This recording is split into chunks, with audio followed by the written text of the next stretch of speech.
بسم اللہ الرحمن الرحیم۔ آج ہم انشاءاللہ غسل سے متعلق کچھ احکام پڑھیں گے، چونکہ ہمارے ابھی طہارت کا ہی باب چل رہا ہے۔ غسل کب فرض ہوتا ہے اور غسل کا طریقہ کیا ہے؟ رسول اللہ صلی اللہ علیہ وسلم نے فرمایا ان اللہ لا یستحی من الحق، اللہ تعالی حق بات کو بیان کرنے سے حیا نہیں کرتے۔ تو غسل کے جو مسائل ہیں ان میں بھی بعض دفعہ کچھ ایسی باتیں آتی ہیں جو بظاہر حیا کے خلاف ہیں، لیکن علم کی ایک بات ہے، سیکھنے اور سکھانے میں حیا اگر کریں گے تو پھر ظاہر ہے ساری زندگی جاہل ہی رہے گا انسان۔ اور غسل کے مسائل سیکھنا اس لیے ضروری ہے کہ غسل جب فرض ہوتا ہے تو جب تک مکمل غسل نہ ہو آپ کی نماز ادا نہیں ہوتی۔ رسول اللہ صلی اللہ علیہ وسلم نے فرمایا الماء من الماء، حدیث ہے کہ غسل فرض ہوتا ہے خواہش نفس کے ساتھ جسم سے منی خارج ہونے سے۔ مرد پہ غسل کب فرض ہوگا؟ جب اس کے جسم سے شہوت کے ساتھ منی خارج ہو۔ منی بالکل سفید رنگ کی چیز ہے، ایک ہوتی ہے مزی۔ شہوت پیدا ہونے سے اگر کسی کے مرد یا عورت کے صرف رطوبت خارج ہونا شروع ہو گئی اس سے غسل فرض نہیں ہوتا۔ جب تک مکمل شہوت پوری نہیں ہو جاتی اور مادہ منویہ خارج نہیں ہو جاتا، چاہے احتلام کی صورت میں ہو یا کسی بھی طرح سے ہو۔ مردوں کے ساتھ چونکہ یہ بہت زیادہ ہوتا ہے، نائٹ فال کی صورت میں مردوں پر غسل کی یہ صورت بہت زیادہ فرض ہوتی ہے۔ جیسے ہی بلوغت ہوتی ہے تو احتلام شروع ہو جاتا ہے، ہفتے میں 1 دفعہ 2 دفعہ 3 دفعہ، بعض نوجوانوں کو روزانہ بھی 2 دفعہ ہوتا ہے، جبکہ خواتین میں یہ والے غسل کی صورت بہت ہی کم ہوتی ہے کہ ان کو نائٹ فال ہو یا اس طرح سے غسل فرض ہو۔ ہزاروں میں کسی ایک عورت کے ساتھ ایسا ہوتا ہے۔ ایک صورت تو یہ ہے غسل فرض ہونے کی۔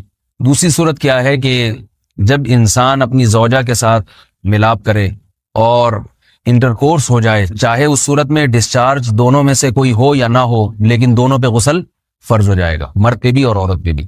یہ تو مردوں کے غسل کے فرض ہونے کا ہے۔ مردوں کے غسل میں ایک چیز یہ بھی ہے کہ اگر آپ نے رات کو نیند کی اور صبح آپ اٹھے اور آپ نے کپڑوں پہ نشان دیکھا، اب آپ کو یہ پتہ نہیں چل رہا کہ یہ منی کا نشان ہے یا مزی کا ہے، تو بھی آپ پر غسل کرنا فرض ہے۔ یہی سمجھا جائے گا کہ یہ آپ خواب میں ڈسچارج ہوئے ہیں۔ عورت پر جو غسل فرض ہوتا ہے ایک اور صورت میں ہوتا ہے کہ جب خواتین کو ایام آنا بند ہو جاتے ہیں، حیض یا نفاس سے جب پاک ہو جائیں تو بھی ان پہ غسل فرض ہے۔ یہ تو غسل کی فرضیت سے متعلق احکام تھے۔ کچھ چیزیں ایسی ہیں جن میں غسل سنت ہے، فرض نہیں ہے۔ جمعہ کے دن غسل کرنا رسول اللہ صلی اللہ علیہ وسلم نے بہت زیادہ تاکید کی ہے۔ سنت کی 2 قسمیں ہیں، سنت مؤکدہ اور سنت غیر مؤکدہ۔ مؤکدہ وہ ہوتی ہیں کہ جن کو چھوڑنے کا اگر کوئی معمول بنا لے تو گناہ کا خطرہ ہے اور ایسا شخص قابل ملامت ہے، اسے شریعت ملامت کرتی ہے، برا بھلا کہتی ہے۔ تو غسل سنت مؤکدہ ہے، ہفتے میں 1 مرتبہ، چاہے جمعے کے دن ہو یا کسی بھی دن ہو۔ جو مسلمان ہفتے میں 1 دفعہ بھی نہیں نہاتا، وہ کتنا ہی نیٹ کلین ہو، مگر شریعت کی نظر میں وہ قابل ملامت ہے، اسے تانے دینے چاہیے کہ شرم نہیں آتی ہو مسلمان مگر رہتے ہو بھنگیوں اور چماروں کی طرح۔ ملامت تو اسی کو کہتے ہیں نا۔ اس کی دلیل رسول اللہ صلی اللہ علیہ وسلم نے فرمایا، صحیح حدیث ہے، حق علی کل مسلم ان یغتسل کل اسبوع مرۃ، کہ ہر مسلمان پر لازم ہے کہ وہ ہفتے میں کم از کم 1 مرتبہ غسل کرے۔ ہر مسلمان پر لازم ہے، چاہے اس پہ غسل فرض نہ بھی ہو۔ اور کس دن بہتر ہے؟ جمعہ کے دن۔ نبی صلی اللہ علیہ وسلم نے حکم دیا ہے کہ جمعے کے دن غسل کیا جائے۔ امام احمد ابن حنبل کا مذہب یہ ہے کہ جمعے کے دن غسل کرنا واجب ہے، صرف سنت نہیں ہے بلکہ واجب ہے، لیکن جمہور کا مذہب یہ ہے کہ سنت عمل ہے۔ غیر مسلم جب اسلام قبول کرتا ہے تو اس وقت بھی اس کے لیے غسل کرنا سنت ہے۔ جب ہم مردے کو نہلاتے ہیں تو جو مردے کو نہلائے اس کے لیے بھی خود غسل کرنا افضل ہے، سنت عمل ہے۔ عید کے دن غسل کرنا سنت عمل ہے۔ تو یہ وہ تمام مواقع ہیں جن میں غسل کرنا رسول اللہ صلی اللہ علیہ وسلم کی سنت ہے۔ غسل کا طریقہ کیا ہے؟ غسل میں 3 چیزیں فرض ہیں، منہ بھر کے قلی کرنا، ناک میں پانی ڈالنا کہ ناک کی جو نرم جگہ ہے یہ اچھی طرح تر ہو جائے، اور پورے جسم پہ 1 مرتبہ پانی بہا دینا کہ جسم میں بال کے برابر جگہ بھی خشک نہ رہے۔ یہ تو ہے فرض، یعنی یہ کام کسی نے کسی بھی طرح سے کر لیا تو غسل ادا ہو جائے گا، چاہے اس کی نیت غسل کی تھی یا نہیں تھی۔ کوئی آدمی چلتا ہوا جا رہا ہے، پھسل کے تالاب میں گر گیا، پورے غوطے کھا کے باہر نکلا، قلی کر لے اور ناک میں پانی ڈال لے تو غسل اس کا ادا ہو جائے گا۔ البتہ چونکہ نیت نہیں تھی لہذا غسل کا ثواب نہیں ملے گا، ثواب نیت کے بغیر نہیں ملتا انسان۔ دلائل اس کے الگ موضوع ہے کہ اس کی دلیل کیا ہے کہ بغیر نیت کے بھی غسل ہو جاتا ہے، لیکن میں نے بتایا دلائل کا سیشن نہیں ہے، اس میں پھر بات لمبی ہو جائے گی۔ تو یہ تو ہے فرض، پورے جسم پہ پانی بہانا، کلی اور ناک میں پانی۔ سنت طریقہ کیا ہے؟ رسول اللہ صلی اللہ علیہ وسلم غسل کیسے کرتے تھے؟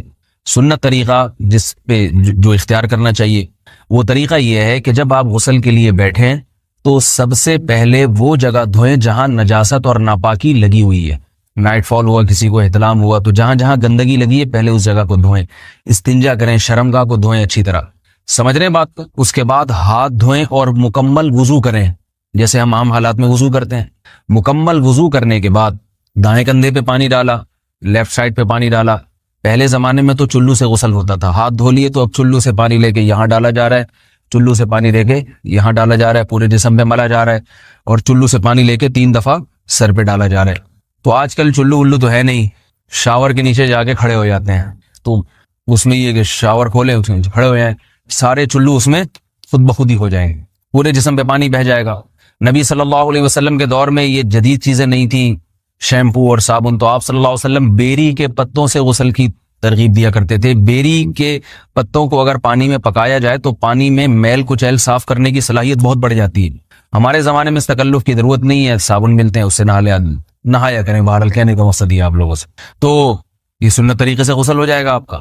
سمجھ رہے ہیں بات کو؟ سب سے پہلے استنجا کیا, اس کے بعد وضو کر لیا, اس کے بعد غسل کر لیا.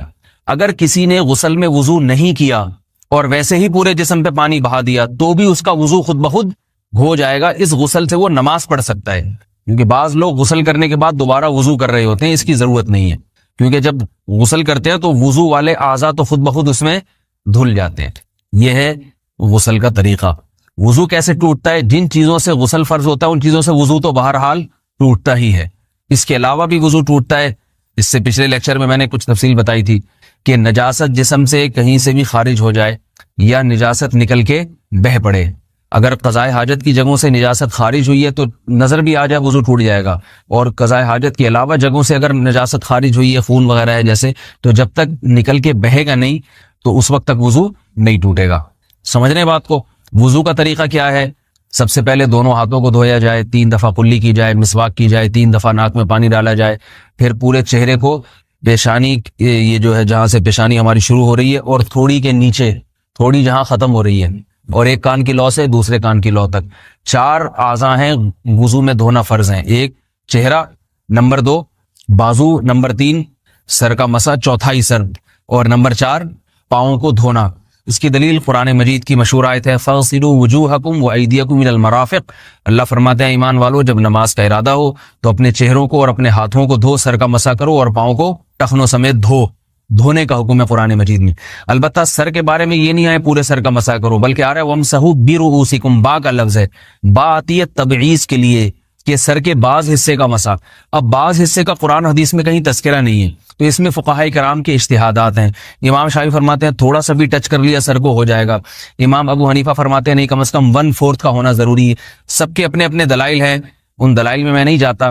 فقہ حنفی کو جو فالو کرنے والے ہیں تو ان کو چاہیے کم از کم 1/4 سر کا مسا, یہ فرض ہونے کے لیے ضروری. مگر سنت کیا ہے؟ پورے سر کا مسا. نبی صلی اللہ علیہ وسلم دونوں ہاتھوں کو بھگو کے پورے سر کا مسا کرتے تھے ایسے. سمجھ رہے بات کو؟ اور مسا کے جو یہ ٹیکنیکل طریقے ہیں کہ آپ یوں پہلے انگلی بنائیں, پھر یوں لے کر جائیں, پھر یوں گھما کے لائیں, پھر یوں, یہ ٹیکنیکل طریقے حدیث سے ثابت نہیں. مسا کا طریقہ کیا ہے؟ بھیگا ہوا ہاتھ لے کے ایسے پورے سر کو ہو گیا.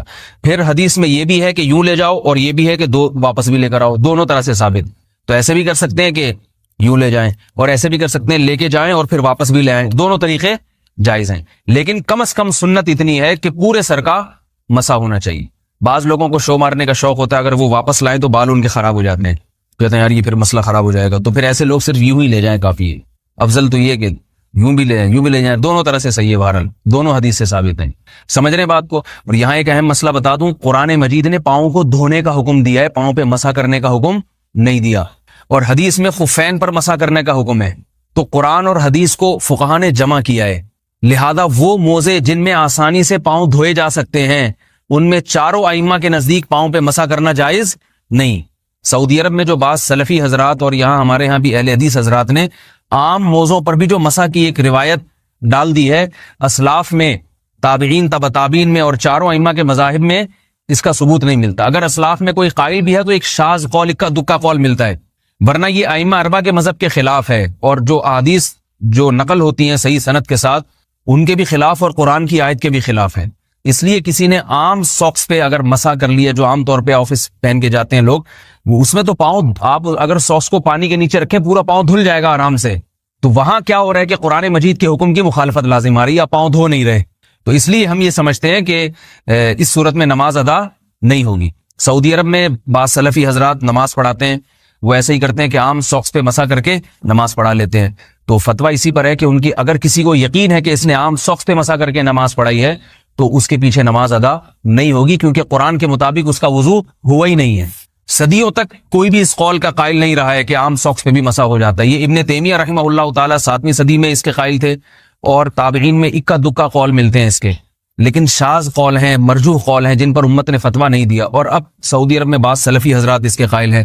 ہمارے ہاں اہل حدیث حضرات بھی چونکہ اکثر سعودی عرب کے سلفی حضرات ہی کو فالو کرتے ہیں، تو انہوں نے بھی وہیں سے یہ فتویٰ لیا ہے. لیکن ائمہ اربعہ کے مذہب میں اور دلائل کے لحاظ سے دیکھا جائے تو یہ مذہب کمزور ہے. قرآن نے پاؤں کو دھونے کا حکم دیا، آپ دھوئیں گے پاؤں جب تک دھونا ممکن ہے. چمڑے کے موزے ہیں ان کو دھونا ممکن نہیں ہے اتارے بغیر، لہذا ان موزوں کے اوپر مسا ہو جائے گا. تو اس سے قرآن پر بھی عمل ہو جائے گا اور حدیث پر بھی عمل ہو جائے گا.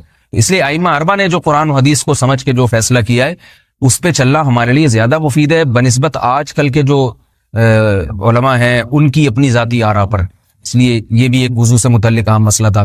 سمجھ رہے ہیں؟ باقی تو ماشاءاللہ وضو کرنا سب کو آتا ہی ہے. اور وضو کے بعد دعا کیا ہے؟ کلمہ شہادت، اشہد ان لا الہ الا اللہ وحدہ لا شریک لہ اشہد ان محمدا عبدہ ورسولہ اللہم اجعلنی من التوابین واجعلنی من المتطہرین. اے اللہ تو مجھے بار بار توبہ کرنے والوں میں شامل کر دے اور بار بار پاکیزہ رہنے والوں میں شامل کر دے. توبہ اس لیے کہ میں نے ظاہری طہارت تو حاصل کر لی، مجھے روحانی طہارت بھی عطا کر دے. اگر میں نے گناہ کی ہوں تو مجھے ان سے بھی توبہ کی توفیق عطا فرما لے، تاکہ اس لحاظ سے بھی میرا وضو ہو جائے، اس لحاظ سے بھی میں پاک ہو جاؤں. سبحانک اللہم و بحمدک، نشہد ان لا الہ الا انت، نستغفرک و نتوب الیک.